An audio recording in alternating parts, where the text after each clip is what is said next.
Emeril's going to make something delicious for us today. And I thought when you suggested making a risotto and giving people the 101 risotto recipe, yes. That is something that is both economical to make because it is a one-dish supper. Yep. And this is great for a Sunday supper, for a Saturday supper. And it's so versatile, It Martha. is. You know, I mean, because we're going to do duck and pumpkin and celebrate the fall and what's coming up. But roasted vegetables, mushrooms, shellfish, So you can go. All right, I have some quality olive oil, extra virgin, and a little bit of the duck drippings that I had. Okay, so like 1 tablespoon. And you roasted a duck, a whole duck. Roasted a duck, and I sort of pricked the duck, salt and pepper it, let it air dry for about 30 minutes, 500 degrees for about 40 minutes, turn the temperature down to about 350, then let it finish for about another 30 minutes, let it cool, take the duck away. One other tip that I want to tell you, go ahead, please start. Yeah. I like to always start with the onion first. Quarter cup of onion. Yes.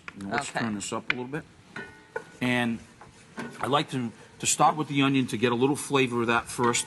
And then the next ingredient that I like to do is then, once that goes for about a minute, is to add the actual Arborio rice. It's a very, very special rice from Italy. There are rices from all over the world, but this is a really, It has to be Arborio. To make a real risotto, you have to have that sort of a medium grain that the outside gets kind of creamy. It gets creamy and it gets very, very nutty and just sort of breaks down. And the center stays firm. Al dente a little bit. Right. And it's about, you know, the perfect risotto, folks, this is really simple to do. The perfect risotto is really about 18 minutes.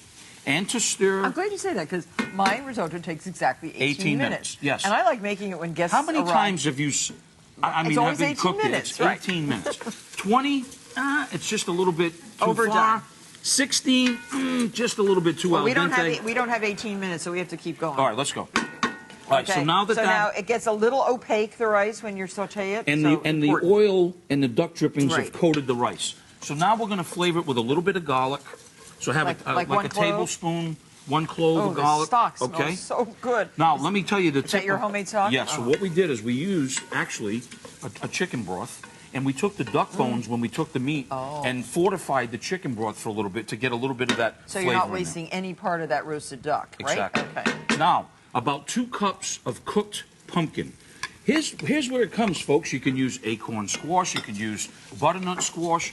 Look at that! It's so beautiful. Duck and squash risotto. So you cooked it. You cooked it in a pan with a little bit of water and oil. And roasted it. Oh, it's so good. Yes, and it gets. You don't want to cook it too much. Okay. A little bit of salt. Okay. And a little fresh ground pepper. Okay. Oh. Oh. Okay. Exactly. Okay. Now the whole trick comes with the stock, folks. And you want to bring your stock up, especially if you're making homemade stock and you're freezing it. You always want to bring it up to a boil before you start whatever you're going to make with it to make sure that it hasn't spoiled. That's phenomenal. Okay, that sizzle is what you want, right? We're going to start with 2 ladles full, and then the whole thing is stirring this, as Martha said, 18 minutes. And don't go answer the door and talk to the UPS man. And the phone. Yeah, don't answer the phone right now, or else if you have one close to your stove, it's okay. Right. Now, as this begins to evaporate and it concentrates in flavor, what's going to happen is that the risotto, the rice, the grains of the rice are starting to just sort of meld in there, and the outside is getting tender. Okay, so we have one that's already absorbed the liquid. Okay, now we need... And you just keep adding liquid, right? Yes. And so as it evaporates, as you can see, now you add another, maybe a ½ cup at a time.